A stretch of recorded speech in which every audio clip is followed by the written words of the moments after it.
पाठ 7 एकता की मूर्ति statue of unity. पाठ प्रवेश। विभिन्न मुद्राओं में खड़ी या बैठी महापुरुषों की मूर्तियों का अवलोकन करना किसी किताब को समग्रतः आत्मसात करने से कम नहीं होता। इन मूर्तियों का मौन स्वरूप मुखर से भी प्रखर होता है। स्टैच्यू ऑफ यूनिटी इसका साक्षात प्रमाण है। इसकी ऊंचाई चाहे जितनी भी ऊंची है, सरदार पटेल के व्यक्तित्व के सामने बौनी नजर आती है। प्रतिभा, सरिता, अर्चना, नकुल, विहान और नसीम विद्यालय के मैदान में बैठकर बातचीत कर रहे हैं। वे छुट्टियों के बाद आज मिले हैं। सभी एक दूसरे की छुट्टियों के विषय में जानना चाहते हैं। सरिता: प्रतिभा, तुम गुजरात से कब वापस आई? प्रतिभा: तुम्हें कैसे पता चला कि मैं गुजरात गई थी? परसों मॉल में तुम्हारी दादी जी मिली थी, उन्होंने बताया। हाँ, कल ही आए थे। मैं तुम्हें अपनी एक रोचक यात्रा के बारे में बताती हूँ। हम नाना जी के साथ स्टैच्यू ऑफ यूनिटी देखने गए थे।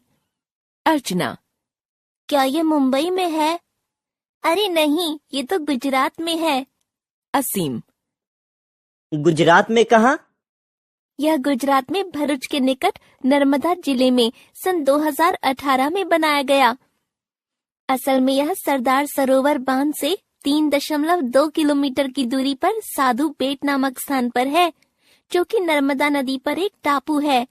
स्टैच्यू ऑफ यूनिटी से नर्मदा का नजारा साफ साफ दिखाई देता है। अच्छा, उसके बारे में विस्तार से बताओ। Statue of unity Sardar Vallabh भाई पटेल की 182 मीटर 597 फुट ऊंची मूर्ति है। आधार सहित तो इसकी कुल ऊंचाई 208 मीटर 682 फुट है। इतनी बड़ी मूर्ति को बनाने में तो बहुत समय और पैसा खर्च हुआ होगा। क्या तुमने इसके बारे में जानकारी प्राप्त की? हाँ अर्चना, नाना जी ने बताया कि प्रारंभ में इस परियोजना की कुल लागत भारत सरकार द्वारा लगभग 3001 करोड़ रुपए रखी गई थी। लार्सन एंड टूब्रो ने अक्टूबर 2014 में सबसे कम 2,989 करोड़ 436.39 मिलियन डॉलर की बोली लगाई, जिसमें निर्माण और रखरखाव दोनों शामिल था।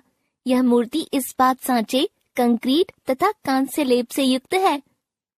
अच्छा। नसीम: देश के लिए सरदार वल्लभ भाई पटेल का क्या योगदान था? नसीम: वे स्वाधीन भारत के प्रथम उप प्रधानमंत्री और गृह मंत्री थे।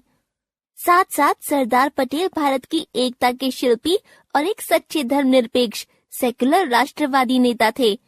भारतीय इतिहास तथा संस्कृति के प्रति उनकी गहरी आस्था थी। आजादी की नींव को पक्का करने का श्रेय उन्हीं को जाता है।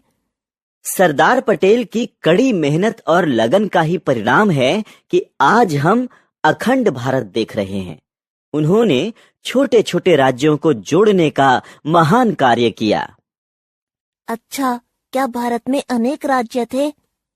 हाँ, भारत जब आजाद हुआ तो वहाँ 562 के लगभग छोटे छोटे राज्य थे। सरदार पटेल ने कड़ी मेहनत और कठोर नीति से उन्हें जोड़ा। फिर तो यह एकता की मूर्ति स्टैच्यू ऑफ यूनिटी अखंड भारत के प्रणेता सरदार वल्लभ भाई पटेल को राष्ट्र की सच्ची श्रद्धांजलि है। बिल्कुल। एक और खास बात यह है कि इस स्मारक का शिलान्यास 31 अक्टूबर 2013 को सरदार पटेल के 138वें जन्म दिवस पर गुजरात के मुख्यमंत्री नरेंद्र मोदी ने किया और बाद में स्टैच्यू ऑफ यूनिटी का अनावरण भी नरेंद्र मोदी यानी तत्कालीन प्रधानमंत्री के हाथों से 18 अक्टूबर 2018 को हुआ। 1 नवंबर 2018 से लोगों के लिए इसे खोल दिया गया। अरे वाह, अजीब इत्तेफाक है। देखने में मूर्ति कैसी लगती है? भव्य मूर्ति है नसीम। इस मूर्ति पर कांस्य लेप किया गया है। इतनी ऊंची मूर्ति तक पहुंचने के लिए लिफ्ट तो लगी होगी ना? सब हंसते हैं। हाँ, मूर्ति की 3 मंजिलें हैं। प्रदर्शनी फ्लोर, छज्जा और छत शामिल है। छत पर उपवन, विशाल संग्रहालय तथा प्रदर्शनी हॉल है, जिसमें सरदार पटेल के जीवन तथा योगदानों को दर्शाया गया है। यहाँ नदी से 500 फुट ऊंचा परिदर्शक मंच ऑब्जर्वर डेक बना है, जिसमें एक साथ 200 लोग मूर्ति को देख सकते हैं और वहाँ नाव से कुल 5 मिनट में मूर्ति तक पहुँचा जा सकता है। अर्चना गूगल से खोज करने के बाद यहाँ एक आधुनिक पब्लिक प्लाजा बताया गया है, जिससे नर्मदा नदी तथा मूर्ति देखी जा सकती है। इसमें खान पान स्टॉल, उपहार की दुकानें और अन्य सुविधाएं शामिल हैं।